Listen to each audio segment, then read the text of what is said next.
하나님의 말씀은 신명기 1장 1절부터 8절까지 말씀 보겠습니다.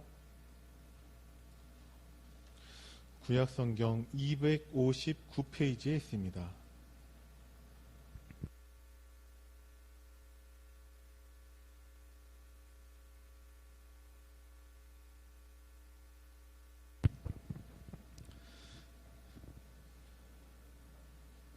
신명기 1장 1절부터 8절까지 말씀.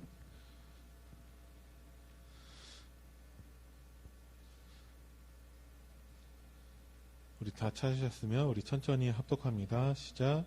이는 모세가 요단 저쪽 숲 맞은편에 아라바 광야 곧 바란과 도벨과 라반과 하세롯과 디사 사이에서 이스라엘 무리에게 선포한 말씀이니라. 호렙산에서 세일산을 지나 가데스 바네아까지 10하루길이었더라. 40째 해 11째 달 그 달 첫째 날에 모세가 이스라엘 자손에게 여호와께서 그들을 위하여 자기에게 주신 명령을 다 알렸으니 그때 모세가 헤스본에 거주하는 아모리 왕 시온을 쳐 죽이고 에드레이에서 아스다롯에 거주하는 바산 왕 옥을 쳐 죽인 후라. 모세가 요단 저쪽 모압 땅에서 이 율법을 설명하기 시작하였더라. 일러스되 우리 하나님 여호와께서 호렙산에서 우리에게 말씀하여 이르시기를 너희가 이 산에 거주한 지 오래니 방향을 돌려 행진하여 아모리 족속의 산지로 가고 그 근방 곳곳으로 가고 아라바와 산지와 평지와 네겝과 해변과 가나안 족속의 땅과 네바논과 큰 강 유브라데까지 가라. 내가 너희의 조상 아브라함과 이삭과 야곱에게 맹세하여 그들과 그들의 후손에게 주리라 한 땅이 너희 앞에 있으니 들어가서 그 땅을 차지할 것이니라. 아멘. 신명기가 시작이 되었습니다. 신명기는 하나님 주신 언약을 다시 각인, 뿌리, 체질 만드는 그 내용으로 하나님이 우리에게 말씀을 주고 계십니다. 광야라는 곳은 이제 모든 것이 다 드러나는 현장입니다. 그래서 이스라엘 백성들이 하나님의 은혜로 이제 양의 피 바르고 나서 출애굽하고 광야로 나왔는데 거기에서 생각지도 못한 모습들을 다 들키게 되었습니다.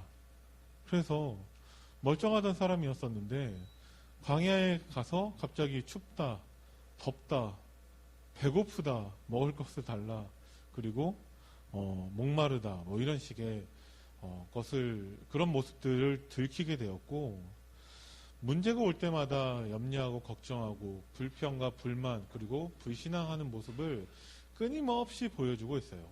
오늘 읽었던 본문 말씀만 보더라도 가데스 바네아까지 열하루밖에 안 걸렸는데 그 다음에 보니까 40년 동안 계속 방황하고 있었다라는 것입니다. 왜 그러냐?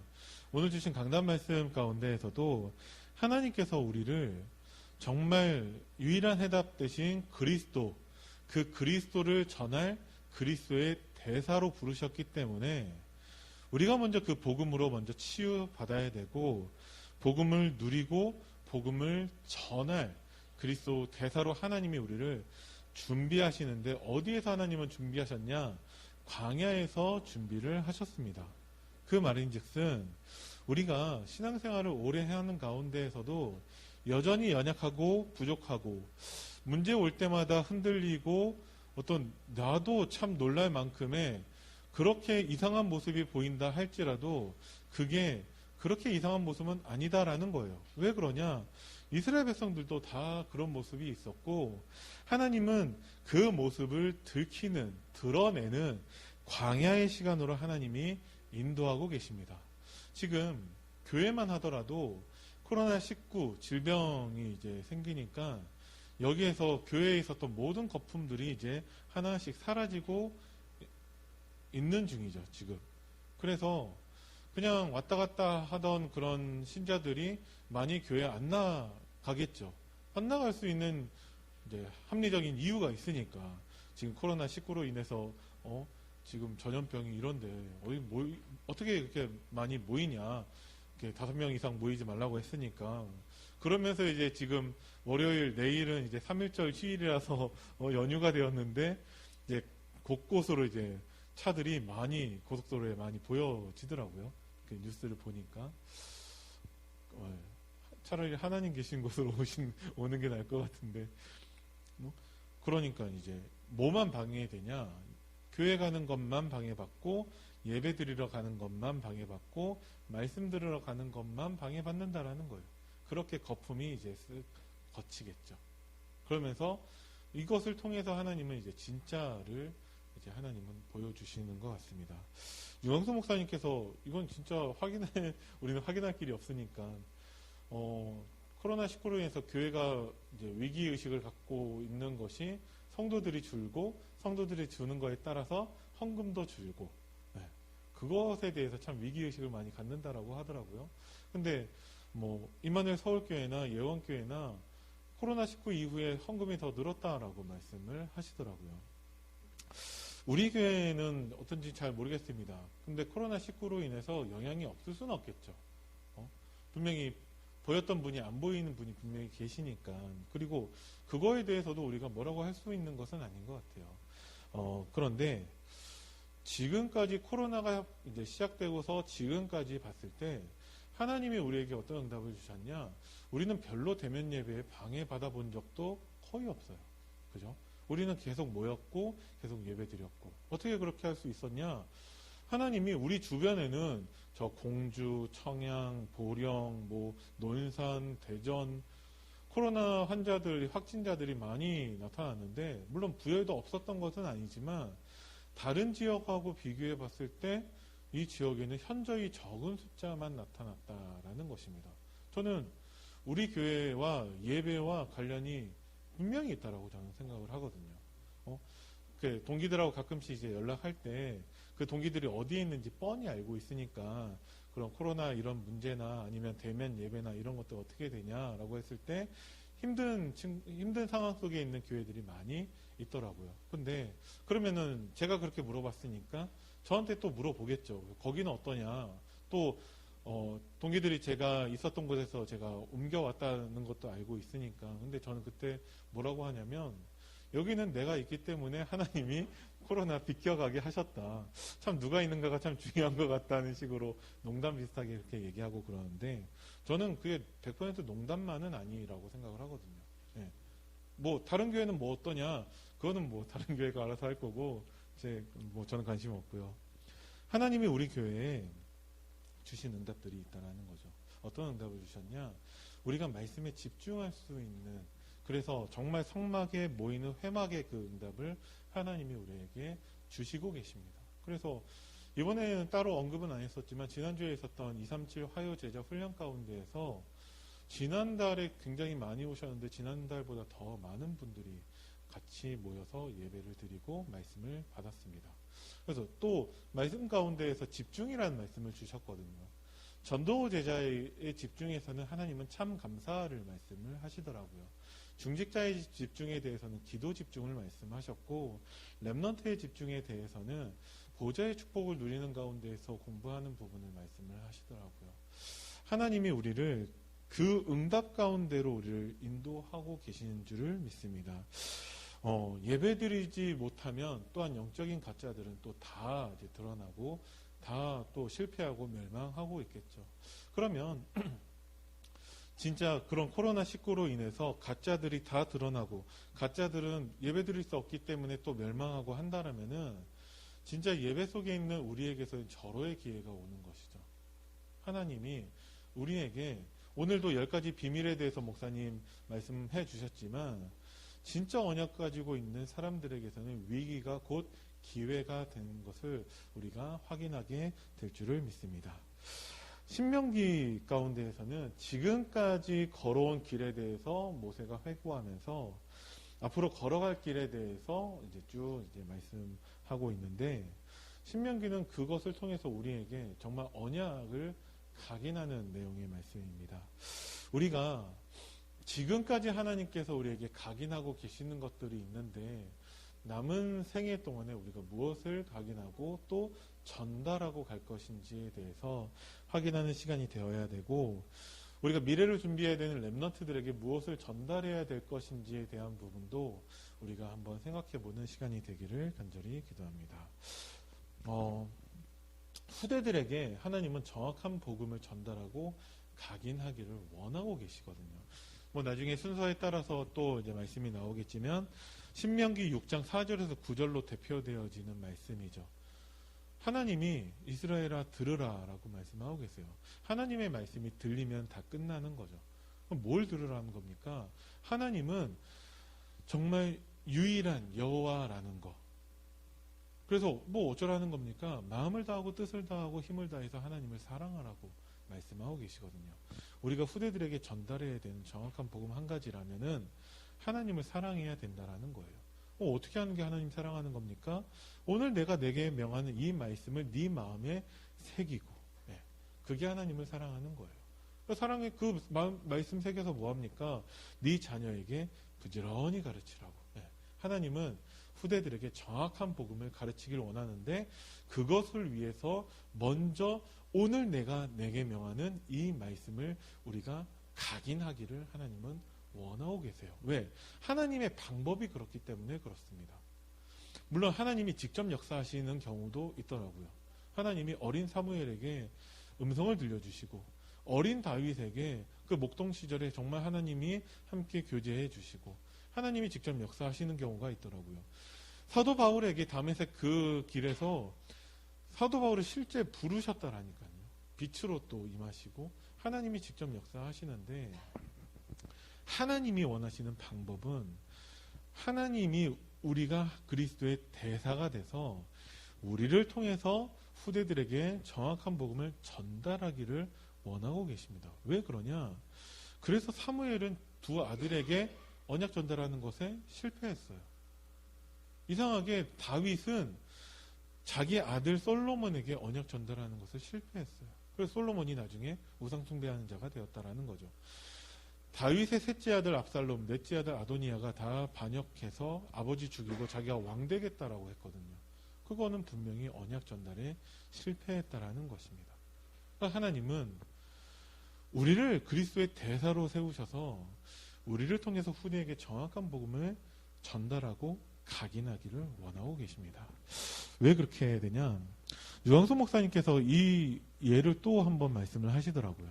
미국에 조나단 에드워드라는 사람이 있는데 이 사람이 프린스턴 대학의 총장도 지냈고 미국의 영적 대각성기에 가장 영향을 끼쳤던 인물이었다라고 얘기를 하고 있어요. 근데 이 사람이 어린 시절에 맥스 주크라는 사람하고 같이 주일학교를 한 번도 빠지지 않고 그렇게 신앙생활을 했었는데 나중에 나이가 먹고 나서 이 조나단 에드워드는 정말 신앙이 좋은 여자랑 결혼을 해서 자녀를 낳았는데 어떤 사람이 이 사람에 대해서 한번 그것을 쭉 연구를 해봤거든요. 총 직계 후손이 873명인데 그 가운데서 대학 총장을 지낸 사람이 12명, 교수가 65명, 의사가 60명, 성직자가 100명, 군인이 75명, 저술가, 작가가 85명, 변호사가 100명, 판사가 30명, 공무원이 80명, 하원의원이 3명, 상원의원이 2명, 미국 부통령을 지낸 사람이 1명, 그리고 250명 평범한 신앙인이 나왔다라고 해요. 근데 똑같이 그 주일학교를 다녔던 맥스 주크라고 하는 사람은 어느 날부터 믿음을 잃어버리고 교회를 떠났거든요. 신앙 없는 여자와 결혼을 했는데 이 사람의 후손도 이제 알아보니까 1292명이 있는데 그 가운데서 유아 사망이 309명, 거지가 310명, 불구자가 440명, 매춘부가 50명, 도둑이 60명, 살인자가 70명, 별 볼 일 없이 산 사람이 53명이라는 결과가 나왔다라고 합니다. 그냥 단순한 비교인데도 불구하고 극명한 차이가 있는 거죠. 그래서 하나님은 우리에게 후대에게 정확한 복음을 전달하라고 말씀하고 계시는 거예요. 정말 복음 안에서 우리가 자녀를 키우면서 정확한 언약을 전달한다는 것은 어쩌면 우리에게서 제1되는 사명일 수 있다라는 거예요. 그거 하라고 하나님이 우리를 부르셨으니까. 전 세계적으로 봤을 때 여러 가지 많은 복음의 문화가 있었던 것처럼 보이지만 지금 박물관에 남아있는 그림들만 보더라도 실제로 복음이 제대로 전파된 적이 없구나라고 하는 그렇게 느끼게 만드는 작품들이 많이 있었다라고 얘기를 하고 있습니다. 무엇이냐? 정확한 복음이 전달되지 않았다라는 것입니다. 그래서 하나님은 우리를 그리스도의 대사로 부르셨고 나를 먼저 복음으로 치유하시고 정말 하나님이 만드신 나, 하나님이 주신 나의 것, 하나님이 주신 나의 현장 속에서 우리가 그리스도의 대사이기를 하나님은 간절히 원하고 계십니다. 사탄의 전략은 무엇이냐면 어쨌든 우리가 하나님의 복음만 놓치도록, 복음만 누리지 못하도록, 복음만 전하지 못하도록 방해하고 있다라는 거예요. 그것이 창세기 3장이었죠. 네가 하나님처럼 될 수 있다. 그것이 창세기 6장이었습니다. 네가 네피림, 네가 용사가 되어서 창세기 11장이었죠. 성공해야 되지 않냐. 그래서 우리의 이름을 나타내자. 다 나 중심이 되는, 그렇게 사단은 우리를 속이고 있죠. 우리가 이거에 대해서 분별하지 못한다라면은 우리도 정확한 복음을 후대에게 전달하는 것에 실패할 수 있다라는 것입니다. 다니엘이 누군가로부터의, 그게 부모든 그게 뭐 그런 목사님이든 누군가로부터의 언약을 전달을 받았겠죠. 그런데 거의 대다수 이스라엘 백성들이 정확한 언약을 전달받지 못했기 때문에 복음 놓치고 예배 실패해서 멸망했고 포로로 끌려갔다라는 것입니다. 그 가운데 하나님은 거룩한 씨 그루터기를 남기시는 거죠. 자존심과 자존감에 대해서 예전에 좋은 글을 한번 읽은 적이 있어서 되게 감동을 한 적이 있거든요. 자존심을 버리고 자존감을 가져야 된다라고 얘기를 하더라고요. 자존심은 뭐냐면 뭔가 비교 우위 가운데서 나에게 나은 것이 없으면 그냥 굉장히 자존심이 상하고 내가 뭔가 다른 사람보다 뭔가 나은 게 있으면 그 자존심이 높아진다고 하더라고요. 근데 이 자존심이라는 게 굉장히 연약한 거라서 뭔가 비교 우위됐던 그 조건이 달라져 버리면 완전히 다 무너져 버린다라고 얘기를 하더라고요. 열등감에 빠진다라고. 쉽게 설명을 드리면은 내가 재산이 한 1억 정도 있어요. 그러면 100만 원 가진 사람들 만나면은 자존심이 굉장해진다라는 거예요. 그런데 내가 1억이 있는데 1000억 가지고 있는 사람들 앞에서는 거지처럼 행동한다라고 얘기를 합니다. 그게 자존심이라는 거예요. 어떤 미스 코리아를 딱 봤을 때 그냥 부러워하거나 자존심이 없는 거죠. 뭔가 여성에 대해서 상품성으로 만들고서 그게 뭐 하는 거냐 막 비난하고 자존심이 없는 거예요. 근데 그 미스 코리아를 보고서 너무 이쁘다. 나는 저 사람보다 못생겼지만 나는 나를 사랑한다. 이게 자존감이라고 얘기를 하더라고요. 그래서 자존심을 가지면 안 되고 자존감을 가져야 된다. 다른 사람하고 비교하거나 어떤 조건들을 가지지 말고 우리는 내가 나를 사랑하는 것이고 이게 자존감이거든요. 다 창세기 3장, 6장, 11장 가운데 있는 것들입니다. 다 나를 얘기하고 있는 것들이죠. 그래서 하나님은 무엇이냐? 하나님이 만드신 나, 하나님이 만드신 나의 것, 하나님이 주신 나의 현장 속에서 하나님이 주신 그 복음으로만 우리가 승리할 수 있고 복음 안에서만 우리는 참된 만족과 평안을 누릴 수 있다라고 말씀하고 계시는 거예요. 그래서 하나님은 신명기를 통해서 우리에게 복음을 각인하기를 원하고 계신다라는 것입니다. 이것이 되어지지 않으면 엉뚱한 거 찾고 있는 거예요. 이스라엘 백성들이 무엇인가 다른 이방 나라라고 무시했던 그 나라들 가운데에서 자존심 세우고 있다가 어느 날 보니까 복음 놓치고 난 다음에 멸망하고 그들에게 노예되고 포로되고 속국되었다라는 거예요. 그러면 이 사람들이 이상한 모습이 나온다라는 거죠. 우리가 애굽으로 돌아가자 이런 모습이 나온다라는 거예요. 어디에서 그런 모습이 나왔냐? 광야에서 모습이 나왔다라는 것입니다. 거기에서 하나님 함께 하시는 수많은 증거를 주는데 덥다, 춥다, 배고프다, 고기 먹고 싶다 이런 말도 안 되는 모습이 나타난다라는 거예요. 그거는 정확한 하나님의 복음이 각인된 것이 아니라 무엇인가 다른 것이 각인되었다라는 것입니다. 그래서 이 모습이 어쩌면 우리에게서 나타난다면 왜? 우리도 여전히 광야 속에 있으니까 하나님의 세계복음화까지의 그 여정 가운데 우리가 지금 광야에 있다라면 우리를 통해서도 하나님은 그런 모습을 드러나게 하시고 들키게 하실 거예요. 그때 우리가 자존심이나 자존감이나 이런 쪽으로 가면 안 되고 하나님의 정확한 복음으로 가야 된다는 것을 말씀드리고 있는 거예요. 그래서 하나님은 그 복음을 각인하라고 말씀하고 계시는 거죠. 그 응답이 있어야지 우리가 교회 안에서 우리 이 공동체 속에서 엉뚱한 싸움을 싸우지 않을 수 있다는 거예요. 아니 목사님이 강단에서 나를 말씀으로 쳤다고. 그게 아니라는 거죠. 그거는 벌써 자존심으로 말씀을 받은 거예요. 하나님은 그 말씀을 통해서 나를 치는 것이 아니라 내가 정확한 복음이 각인되도록 갱신하기를 원하고 계시는 거죠. 말씀을 통해서 나에 대해서 말씀을 하신 거와 같다라는 그 음성을 듣는다면 너무나 축복이죠. 아니 하나님이 왜 나에게는 말씀을 안 주시고 다른 사람에게만 음성을 들려주셔서 다른 사람만 갱신하게 만들고 다른 사람만 응답받게 만드냐는 그 질문과 그 거룩한 욕심이 있어야 되는데, 만약에 목사님을 통해서 저거는 내 얘기하는 건데 라면은 그것만큼 축복이 없다라는 거예요. 내가 모든 것이 드러나는 그 광야 가운데 내가 갱신할 것을 하나님이 직접적으로, 내가 잘 못 알아들으니까 구체적으로 알아듣도록 하나님이 나를 도와주시는구나. 우리가 그렇게 알아들을 수 있어야 된다는 것입니다. 그래야지 우리가 정확한 복음이 각인될 수 있다라는 거예요. 그래서 여러분들이 강단 말씀 가운데 하나님이 나에게 주시는 말씀을 꼭 들으시기를 바랍니다. 나를 치유해야 된다라고 말씀을 하셨어요. 그게 나이지 나 아닌 다른 사람은 나와 상관이 없다라니까요. 하나님은 내가 치유받을 게 있다라고 오늘 강단을 통해서 말씀해주고 계시는 거예요. 내가 다니엘의 그 믿음이 나의 믿음이 되기를 원하시는 거고, 다니엘이 미리 본 것을 내가 보기를 원하고 계세요. 그래야지만이 하나님의 영광이 나타나고 나의 궁극적인 승리가 될 수 있다라는 것입니다. 그래서 꼭 강단 말씀을 나에게 주시는 말씀으로 듣기를 간절히 기도합니다.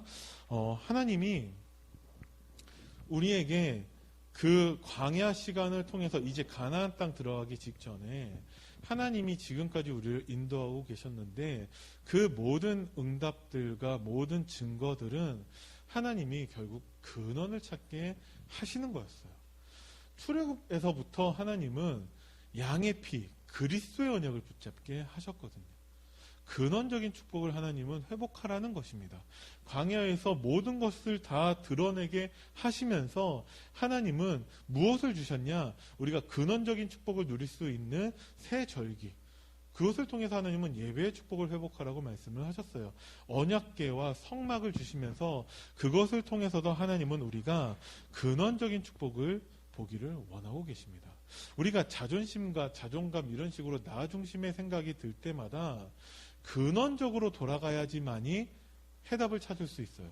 어떤 문제가 오더라도 아니 나는 복음 가지고 있는 사람이고 내가 기도했는데 하나님 나한테 왜 이런 것으로 문제를 주시지가 아니라 이 문제가 왔지만 나와 함께 하시는 하나님이 크냐, 이 문제가 크냐, 그 근원적인 질문을 할 수 있어야 한다라는 것입니다. 하나님은 지금 언약궤로, 하나님은 성막으로, 지금 말씀으로 성령으로 나와 함께하고 계시는데, 이 문제 가운데에서는 하나님은 어떤 계획을 가지고 계시고 어떤 응답을 예비하셨는지 우리가 그것을 볼 수 있어야 한다라는 거예요. 그렇게 정확한 복음으로 각인되었을 때 하나님의 미래에 대한 그 사명을 볼 수 있다라는 것입니다. 그러면 지금 237에 대한 메시지가 나오고 있고 5천 종족에 대한 말씀이 나오고 있고, 그 가운데에서 우리가 지난주 말씀 가운데 정말 하나님께 깊이 하나님 말씀에 묵상하는 그 정시기도를 가졌다면 그 237과 5천 종족을 위한 하나님이 나에게 주신 어떤 미션을 여러분들이 발견하셨는지 그것을 한번 여쭤보고 싶어요. 무슨 질문이냐? 하나님이 우리에게 근원을 찾게 하신다라는 거예요. 근원을 찾게 하기 위해서 하나님은 어디에 얽매여 있는 것도 아니고 우리에게 창의적인 축복을 주십니다. 그래서 시대마다 사람마다 문제마다 사건마다 하나님은 창의적인 축복을 우리에게 주고 계신다라는 거예요. 목적은 무엇이냐? 근원을 찾기를 원하신다라는 거죠. 오늘 7명의 렘넌트의 그 기도 제목에 대한 부분도 말씀을 하셨거든요. 제가 그거를 이렇게 누군가한테 설명을 하면서 그냥 한 가지만 얘기했거든요. 요셉의 기도 제목이 무엇입니까? 그리스도죠. 예수가 그리스도 된 복음이었어요. 그죠? 네. 그거를 꿈을 통해서 나타났을 뿐이지, 모세의 기도 제목이 무엇입니까? 예수가 그리스도 되신 복음이에요. 그게 이제 출애굽과 가나안으로 나타났을 뿐이지, 그게 아니라 하나님은 우리에게 근원적인 축복 그리스도의 언약을 우리에게 주셨다라는 거예요. 그러면 나에게 문제가 오고 어떠한 그런 사건이나 만남이나 가운데에서 정말 나는 그리스도로 가는 나만의 비밀이 있냐라는 것입니다. 하나님은 모세를 통해서 지금까지 인도하신 그 모든 것들을 회고하면서 이스라엘 백성들이 정확한 복음을 붙잡기를 원하시는데, 이후에 가나안 땅을 정복하면서 이스라엘이 받은 응답들이 모세가 받은 응답하고 똑같은 모양은 아니었다라는 거예요. 그런데 그 모든 창의적인 축복을 통해서 하나님은 동일한 근원적인 언약을 붙잡게 하셨다라는 것입니다. 예수가 그리스도라는 거예요. 그러면 많은 성도들이 있는 가운데 어떤 성도님은 별로 문제가 없는 것 같고 정말 말씀에 은혜 받고 진짜 승승장구하고 정말 하나님 살아계심도 나타내는 것 같기도 하는데, 나는 동일한 언약을 붙잡고 예배드리고 있는데 나는 왜 자꾸 안 되고 나는 자꾸 실패하고 나는 복음 전하지도 못하고 그런 것이, 우리가 질문할 수 있잖아요. 하나님은 똑같이 응답하시는 것이 아니라 나에게 맞는 가장 최고의 것으로 하나님이 응답하고 계시는데, 결국 모든 것을 가지고 하나님은 근원의 축복 그리스도를 발견하게 하신다라는 것입니다. 그러면 하나님이 지금도 나와 말씀으로 성령으로 함께하고 계시는데, 내가 있는 현장과 내가 있는 시간 속에서 나는 어떻게 그리스도를 발견할 것인가 라는 거예요. 어떤 사람은 그게 혼자 있는 시간 가운데서는 안 돼요. 그래서 목사님께 요청해서 다락방을 통해서든지 신방을 통해서든지 지교회를 통해서든지 어떤 방법이든지 간에 누군가의 도움을 통해서라도 그리스도를 찾게 하신다라는 거죠. 그러면 얼마든지 목사님께 요청할 수도 있어요.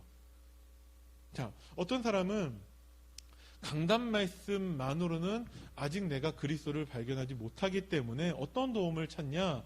훈련과 합숙과 집회와 집중의 도움을 받기도 한다라는 것입니다. 그죠? 그러니까 나에게 맞는 방법을 찾으셔야 되는데, 교회 안에서, 언약 안에서, 우리의 복음의 흐름 속에서 여러분들이 그 응답을 찾으라는 것입니다. 그리고 하나님은 언약의 여정 속에 있는 하나님의 창의적인 축복으로 우리를 인도하셨고 앞으로도 인도하신다라는 거예요. 지금까지 인도하신 증거들이 너무 많이 있다라는 거죠.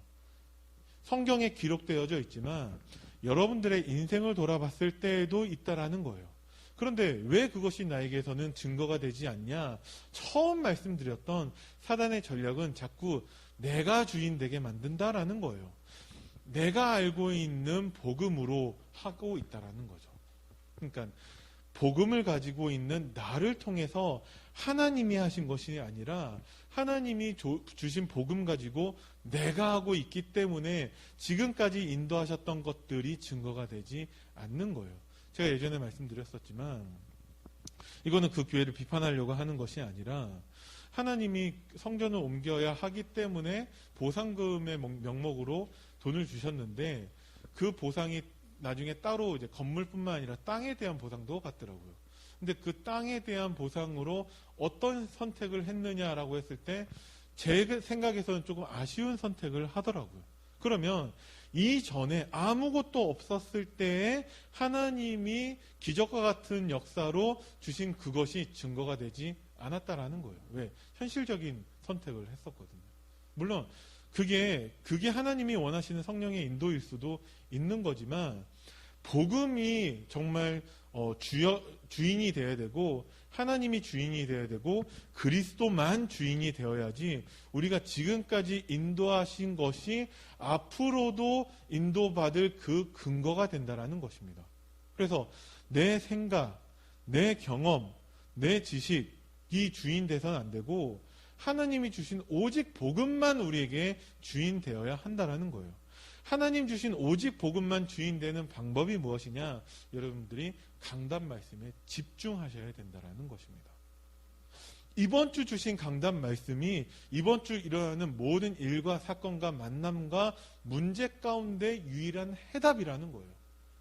그렇게 우리가 정확한 복음으로 각인되어져야만 하는데, 이번 주에 나온 사건 가지고 엉뚱하게 30년 전에 하나님 말씀 가지고 된다. 물론 그것이 답이 되겠지만 똑같은 그리스도니까 하나님은 지금 우리에게 주신 강단 말씀으로 지금 만나는 일, 사건, 만남, 문제에 하나님은 그 해답이 되는 계획을 가지고 있다는 거예요.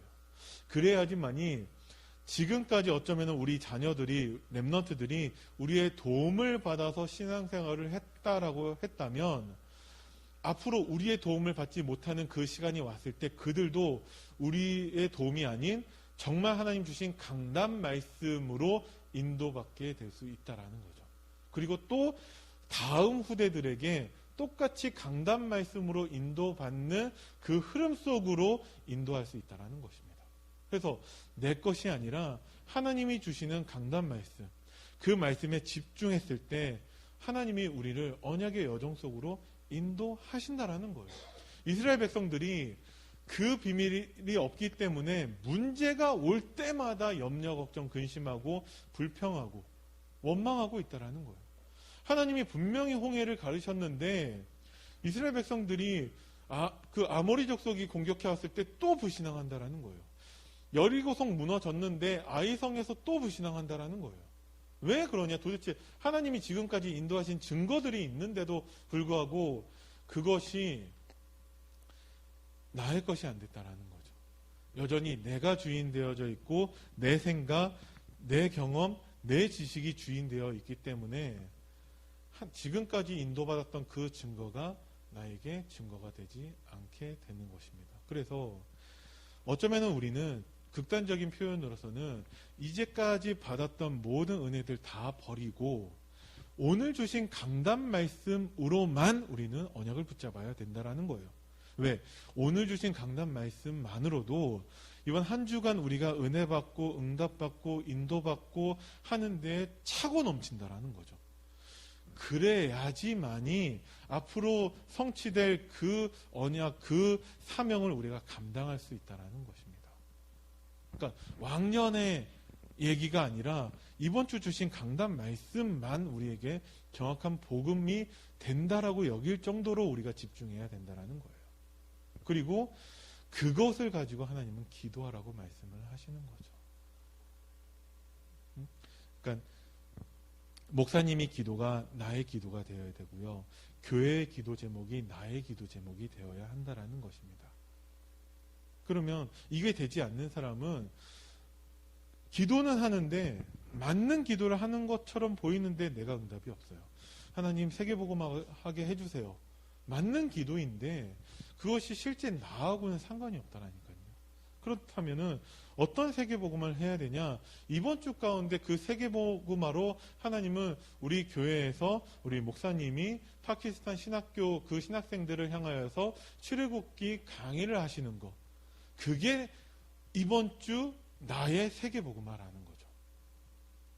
그래야지만이 하나님의 말씀이 나와 상관이 있고 237이 나와 상관이 있고 세계복음화와 내가 상관이 있다라는 것입니다. 그리고 그래야지만이 비로소 우리가 미래를 향해 가는 창의적인 축복이 무엇인지 알 수 있다라는 거예요. 모세가 마지막으로 그것을 얘기하면서 이스라엘 백성들에 대해서 전혀 염려하지 않아요. 왜? 시공간을 초월하신 그 하나님의 능력이 이제까지 나를 중심으로 여기까지 인도하셨다라면은 앞으로도 시공간을 초월하는 하나님이 이스라엘 백성들을 말씀으로 언약으로 인도하실 거니까. 어떻게 가나안 정복이 될 것이냐? 하나님이 하실 거예요. 어떻게 성전을 회복할 것이냐? 하나님이 하실 거예요. 어떻게 세계복음화를 할 것이냐? 이것 또한 하나님이 하실 거라는 거죠. 그런데 진짜 하나님의 언약에 집중하는 사람, 많은 것들을 얘기할 수 있지만 다 버리고 강단 말씀에 집중하는 사람을 통해서 하나님은 구체적인 계획을 알게 하시고 구체적인 실천과 응답을 보여주신다라는 것입니다. 그 사람이 이 출애굽 시대 가운데에서는 솔직히 몇 사람이 없었다라는 거예요. 모세 있었죠. 여호수아 갈렙 있었죠. 이드로 장로 있었죠. 라합 있었죠. 그리고 뭐 아론 뭐 있었지만 몇 사람 없었다라는 거예요. 그런데 그 몇 사람 중심으로 하나님은 세계복음화를 이루고 계신다라는 거예요. 그러면 나는 누구냐라는 거죠. 하나님이 만드신 나, 하나님이 복음으로 치유하신 나는 누구냐라는 것입니다. 그 나를 찾기 위해서 여러분들이 강단 말씀 집중하셔야 된다라는 거예요. 그러면은 내가 그 이드로 장로가 되었을 때 내가 그 모세를 사이 삼고 그 모세에게 조언을 하고 그 나에게 주신 사명을 감당할 수 있다라는 것입니다. 그 기생 라합이라도 하나님은 그 라합이 정말 그 소문으로만 들었던 그 말씀에 집중했을 때 하나님은 라합에게 무엇을 해야 될지 어떻게 해야 될지를 구체적으로 강단 말씀으로 알게 하신다라는 거예요. 이제까지 우리가 지금까지 인도하셨던 많은 증거들을 가지고 있는데 뭐가 약하냐? 강단 말씀에 집중해서 강단 말씀에 응답받는 것에 약하다라는 것입니다.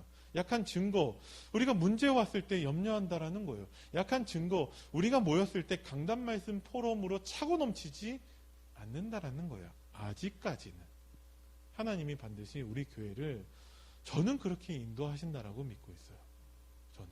그리고 의인 10명만 있다 할지라도 하나님이 반드시 응답하실 거니까 여기 분명히 의인 10명은 넘게 있다라는 것입니다. 이 자리에 오시지 않는 사람은 의인이 아니다라는 것이 아니라 그 가운데에서도 하나님이 반드시 나를 치유하시고 하나님이 만드신 나를 찾고 또 하나님이 하실 그 모든 계획을 발견하는 사람을 하나님이 세우신다라는 것이죠. 그래서 우리는 어떻게 해야 되냐?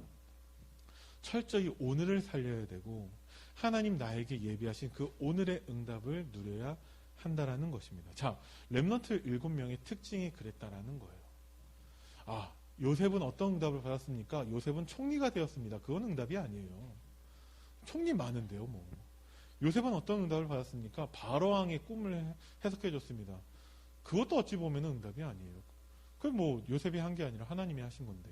그러면 요셉은 그 17세의 그 소년 때의 노예로 가서 30살이 될 때까지의 그 시간 동안에 날마다 노예로 실패하고 있다가 감옥으로 실패하고 있다가 방황하고 있다가 어느 날 하나님의 시간표가 되어서 드디어 응답받는 그런 요셉인가? 아니다라는 거죠. 요셉은 어떤 비밀이 있었냐? 여호와께서 요셉과 함께 하심으로 요셉은 형통한 자가 되었어요. 네. 요셉은 날마다 강단 말씀으로 승리했다라는 것입니다. 노예를 하면서 열심히 청소하면서 하나님 나에게 주신 언약에 집중했다라는 거죠. 요셉이 유리하냐? 우리가 유리하냐? 우리가 유리하죠. 왜? 요셉은 그냥 꿈꿨을 뿐이에요. 근데 우리에게는 하나님이 구체적으로 강단 말씀으로 응답하신다라는 것입니다. 그래서 오늘을 살린 요셉만 말씀드렸는데 모든 렘넌트 7명들이 다 그랬다라는 거죠. 여호와께서 사무엘과 함께 하심에 사무엘의 말이 한마디도 땅에 떨어지지 않게 되었어요. 그 사무엘을 중심으로 하나님 미스바 운동을 하셨다라는 거죠. 사무엘이 강단 말씀에 응답받았다라는 것입니다. 그래서 이번 주 한 주간은 특별히 여러분들이 더 강단 말씀에 집중하는 한 주간 되기를 간절히 기도합니다. 그것 가지고 정시 기도하라고 말씀하셨거든요. 지난주에 여러분들이 몇 시 몇 분에 정시 기도를 하셨나요? 혹시 오늘 와서 성도들하고 서로 나는 이번 주에 몇 시 몇 분에 정시 기도 했습니다. 그 포럼이 있었나요? 그 포럼이 있어야 돼요. 우리가 어린아이처럼 정말 말씀을 받는다면 하나님 말씀에 순종해야 되는데 그러면 정시 기도라면 가장 먼저 몇 시 몇 분이 나오겠죠. 렘넌트들에게 어떻게 우리가 지도를 하냐? 정시 기도는 무엇이냐라고 했을 때 시간을 정해서 하는 기도라는 거예요. 왜 시간을 정해야 됩니까? 우리의 삶의 우선순위를 바꾸라는 것이죠. 하나님은. 그래서 하나님 강단 말씀에 집중할 수 있는 그 시간과 장소와 방법을 나에게 배려해야 된다는 것입니다. 왜? 그러지 않으면 우리가 집중하지 못하고 있으니까. 하나님은 그 정시 기도를 통해서 오늘 승리하라는 것이죠. 우리에게. 그것을 가지고 하나님은 우리가 24 되기를 원하시거든요. 어떻게 24가 되어지냐? 문제가 오더라도 하나님 나에게 기도 제목 주심을 감사드립니다. 나에게 정말 감당할 수 없는 어려움이 온다 할지라도 하나님 응답을 예비하심을 믿습니다. 무슨 얘기냐? 모든 것을 가지고 다 기도와 연결할 수 있을 뿐더러 거기에서 하나님의 계획을 찾고 그때 비로소 그 전도 제자의 집중, 참된 감사를 회복하게 된다라는 것입니다. 그제서야 하나님은 우리에게 25 하나님 나라의 일을 맡기신다라는 거죠. 어제 핵심을 통해서 유광수 목사님이 어떤 말씀을 하셨냐면은 왜 나는 전도가 안 되냐? 왜 나는 우리 교회는 전도가 안 되냐? 마태복음 16장 20절 가지고 답을 하셨거든요. 예수님께서 말하지 말라고 하셨어요. 왜? 아직 제대로 정확한 복음을 전달할 준비가 안 되어 있으니까. 저 구원의 길을 할 줄 아는데요. 구원의 길을 해서 그 새신자로 하여금 그 정말 제자의 길을 가기까지 하는 그 준비가 되어 있냐고요. 그 새신자 뒤에 있는 더 큰 밭을 볼 수 있는 그 준비가 나에게 되어 있냐라는 것입니다.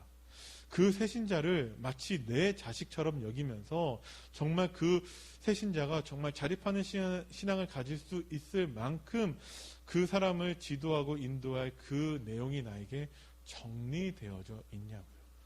지식적인 내용이 아니라 그 새신자가 나를 봤을 때 내가 정말 흔들리지 않는 믿음, 그리고 또 내가 유일한 비밀이 강단 말씀으로 내가 하나님의 인도와 성취를 보는 그 비밀이 나에게 있냐라는 것입니다. 성급하게 하지 말고 자세히 세밀하게 준비해야 된다라고 말씀을 하셨거든요.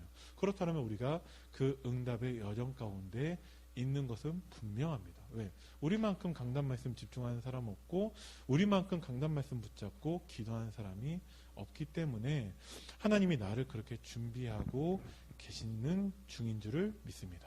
그랬을 때 하나님이 이제까지 우리를 인도하셨던 것처럼 우리를 통해서 후대들에게 정확한 복음을 전달하게 하시고 후대를 통해서 가나안 정복하는 부여를 복음으로 정복하고 237 나라를 복음으로 정복하고 복음으로 살리는 그 응답을 우리에게 주실 줄을 믿습니다. 강단 말씀에 집중하는 한 주 되기를 간절히 기도합니다. 기도하겠습니다. 살아계신 하나님 은혜를 감사드립니다. 모세와 함께 하던 것처럼 우리와 함께 하신다라는 하나님의 말씀을 언약으로 붙잡기를 바랍니다. 하나님이 우리에게 강단 말씀으로 인도하시는데 우리는 그 강단 말씀에서 모든 해답을 찾고 강단 말씀에서 근원되는 그리스도의 비밀을 찾고 그 강단 말씀에서 미래에 하나님께서 완벽하게 인도하시는 그 비밀까지도 찾는 우리 안디옥교회 모든 성도님들 되게 하여 주옵소서. 감사드리며 우리 주 예수 그리스도 이름으로 기도드립니다. 아멘.